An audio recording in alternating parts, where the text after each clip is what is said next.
여러분 안녕하세요. 오늘 얘기는요 잡초입니다. 자연농에서 잡초는 아마 제일 난제적인 문제지 않나 싶습니다. 자연농 하면 이제 무제초라 해서 많이들 하지 않습니까? 무제초는 뭡니까? 이제 화학농약, 화학제초제, 뭐 친환경이라든가 천연 제초제도 안 쓰고요. 뭐 화염방사기라든가 빙초장을 다 안 쓰고, 그 다음에 아마 잡초 매트와 그런 비닐 멀칭도 해당되지 않을까요? 그리고 예초나 또 김매기도 안 하는 거고요. 이게 아마 무제초의 아마 취지가 아닌가 싶습니다. 하지만 이제 잡초가 너무 어렵다 보니까 이제 뭐 자연농에서 섬 넘지 말아야 될 밭갈이도 하시고요. 뭐 잡초 매트하고 비닐 멀칭은 어쨌든 거부감 없이 받아들이는 것 같습니다. 자, 무제초라 해서 이제 많이들 하시는데, 근데 뭐 99%가 잘못 전달된다든가 아니면 이제 과장되게 아니면 잘못 이해하는 그런 일이 빈번할 정도로 이제 무제초라는 거는 뭐 거의 힘들죠. 이제 무제초를 주장했던 후쿠오카 마사노부도 이제 어쨌든 밭농사에서는 거의 벼도 마찬가지고요. 잡초 부분적으로라든가 아니면 뭐 예초라든가 김매기 안 해가지고 이제 잡초 속에서 농사 짓기는 힘들지 않습니까? 뭐 근데 잡초에서 농사 짓는다 성공했다 하시는 분들이 우리나라에도 몇 분이 대단히 많죠. 어떻게 보면 그 중에서 자연농에서도 이제 뭐 계속 그걸 알리고 하시는 분도 계시는데요. 어쨌든 저는 이제 잡초 속에서 잡초와 같이 작물을 재배한다. 거의 힘든 것 같습니다. 저는 뭐 저의 능력 밖인 것 같고요. 근데 이제 그 중에서 잡초하고 가능한 작물이 몇 가지는 있습니다. 그런 작물 같은 경우는 뭐 문제없이 잡초 속에서 작물을 키우는데요. 근데 그런 작물도 뭡니까? 이제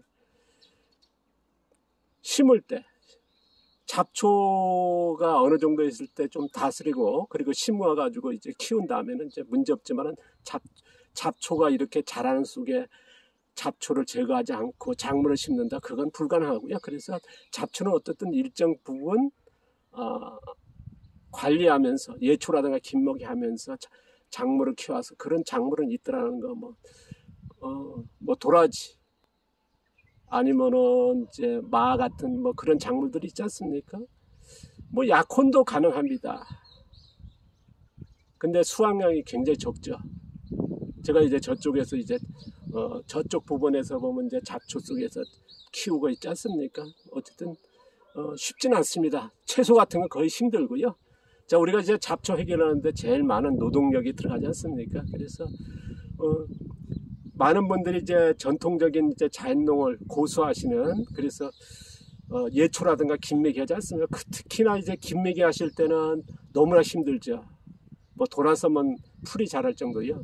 우리가 이제 봄이 되면은 이제 뭐 작물 심을 때 또 풀이 자라 있고요. 그 다음에 작물 뭐 커가는 과정에 작물을 앞돌 정도 자라지 않습니까? 그런 문제 때문에 정말 많은 분들이 잡초를 해결하지 못하고 아니면은 이제 잡초의 그 노동력 때문에 이제 포기하시고 어려워하시는 분들이 많거든요. 저는 이제 잡초와 같이 농사는 못 짓고요. 잡초를 김매기하고 예초하고 있습니다. 여기 같은 경우는 예초 있지 않습니까? 그리고 작물 심을 때는 이렇게 김매기 합니다.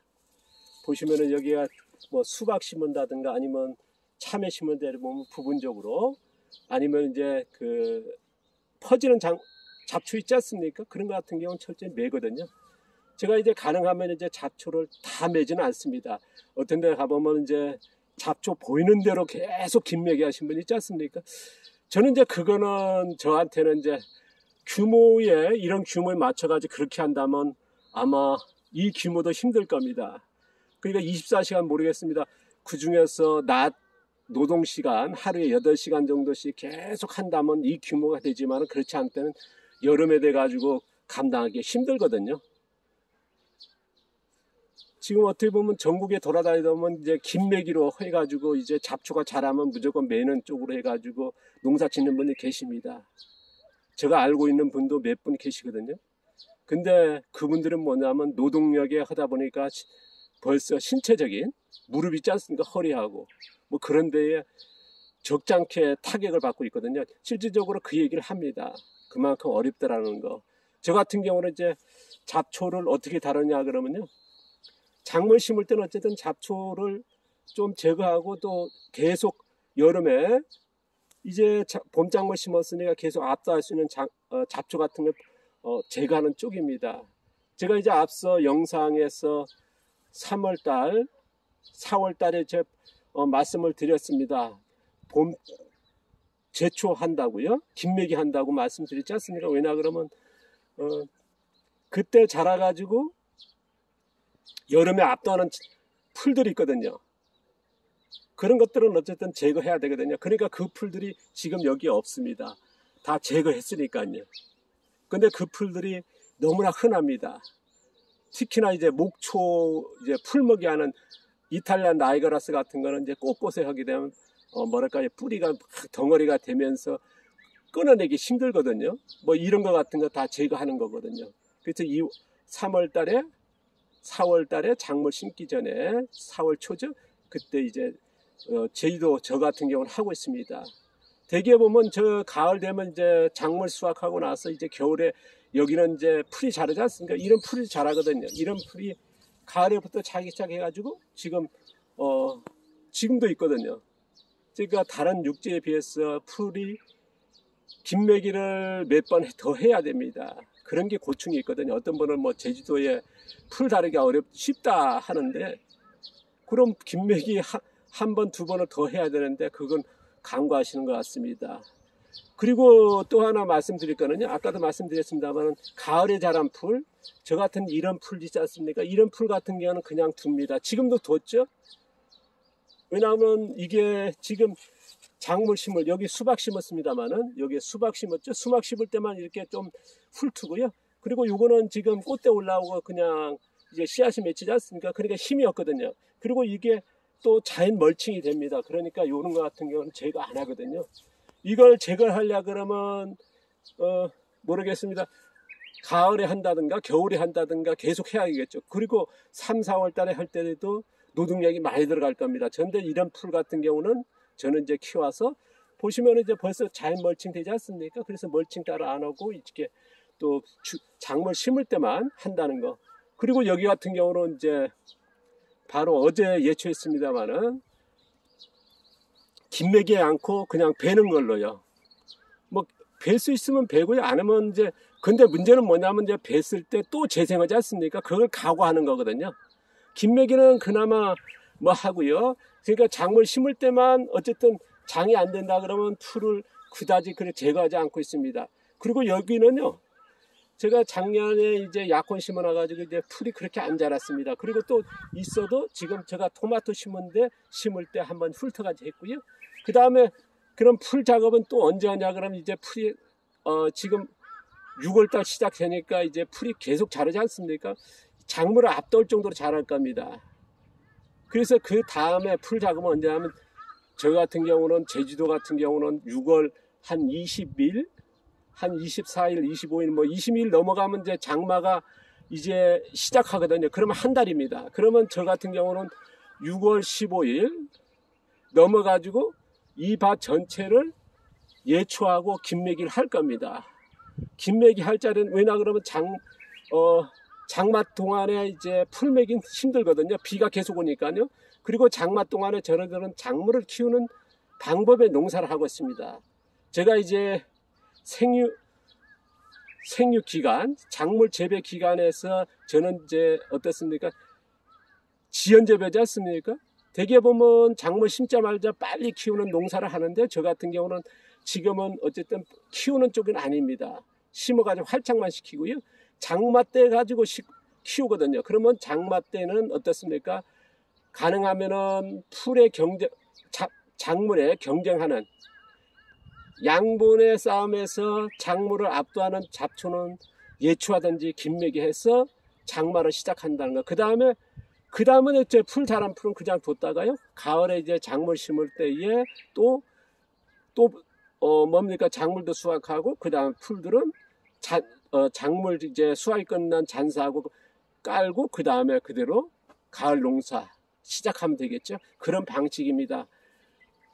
제가 이제 계속 누누이 얘기합니다만 지금 이 규모는 제가 하루에 3시간 제가 매일 이제 운동을 가지 않습니까? 그러면 운동 가가지고 끝나고 돌아와서 보통 3시부터 일 하거든요. 그 전에 이제 농사할 시간이 없습니다. 그러면 이제 저희 집사람은 농사에 대해서 전혀 관심 없고요. 저 혼자 하거든요. 그러니까 저 혼자서 오후 3시부터 작업해서 이 농사를 컨트롤 할 수 있는 거 잡초하고 이 규모입니다. 제가 전업농 할 때는 제가 이제 2,000평에 닭 1,500마리. 그럼 전체 규모는 뭐냐? 2,000마리 키우는 거거든요. 씨암탉하고 병아리 키우고 그러면 산란계가 제가 한 900마리, 800마리, 그러면 계란이 상품이 500개 정도 나오게. 이제 그런 이제 양계도 하고 그다음에 벼 900평 내가 먹을 작업하는 벼를 다 생산했고요. 밥벼입니다. 자, 논배에 비해서 더 노동력이 많이 든다는 밥벼 했고 그 다음에 채소도 1년 내내 했지 않습니까? 제가 이제 체험경농장 하니까 이제 2,000평에서 나온 거를 이제 전부 다 이제 1년에 이제 많은 사람들이 왔지 않습니까? 그러면 그 음식 체험을 했거든요. 그러면 그 음식에 들어가는 98%를 다 공급을 했습니다. 그러니까 1년 내내 언제나 30가지 이상 생산이 되는 체제였거든요. 그때도 제가 이제 뭐 앞서도 얘기했습니다. 저 혼자 있습니다. 오전 내내 그때는 농장 전업농이니까 아침 새벽부터 점심때까지만 여기서는 오후 3시부터 이제 작업하는 그 규모에서 이제 하고 있습니다. 거기에서 이제 노동량이 제일 많이 다른 그게 잡초다 보니까 잡초는 저는 이제 이런 방식으로 그래서 저 나름대로 방법이죠. 그러니까 풀이 자라면 무조건 없애는 것도 아니고요. 풀을 어쨌든 키우기도 하지만 어쨌든 억제도 한다는 거 때에 따라서 다 틀립니다. 그러니까 구역마다 저 또한 복잡한 게 뭐냐면 제가 앞서도 소개했습니다. 제가 15구역으로 나눠서 그리고 지금은 원래는 하여튼 19구역으로 해서 실증을 하고 있거든요. 여러 가지 이제 비교라든가 그렇지 않습니까? 그걸 하다 보니까 더 복잡하거든요. 그거를 감당할 수 있다는 거. 그래서 잡초는 어쨌든 여러분의 방법을 찾아셔야 된다는 게 저희 의견입니다. 아마 제일 노동량이 많이 들고 제일 힘든 잡초 문제는 여러분이 뭐랄까 나름대로 메뉴를 정리하셔가지고 찾으셔가지고 하는 게 맞지 않나. 무조건 잡초를 맨다 그러면 노동량 그리고 무릎하고 허리가요 이게 장난이 아니거든요. 저도 이제 작물 심으면서 이렇게 뭐 하던 게 제일 많이 걱정되는 게 나이가 들어가니까 허리하고 무릎입니다. 그래서 잡초로 인해서 이제 이런 자연농을 포기하기 그렇고요. 그래서 좀 기술적으로 접근을 많이 하고 있습니다. 그래서 잡초를 무서워하지 않는 게 많은 분들이 이제 잡초 때문에 포기하지 않습니까? 그리고 잡초를 제일 무서워하거든요. 힘드니까. 저는 이제 잡초를 즐깁니다. 잡초를 이용하는 쪽이죠. 컨트롤이 되니까 또 컨트롤 방법을 찾아가고요. 그래서 기술적으로 접근한다는 거. 자, 오늘 길어졌습니다. 자, 오늘 잡초 얘기했습니다. 감사합니다. 고맙습니다.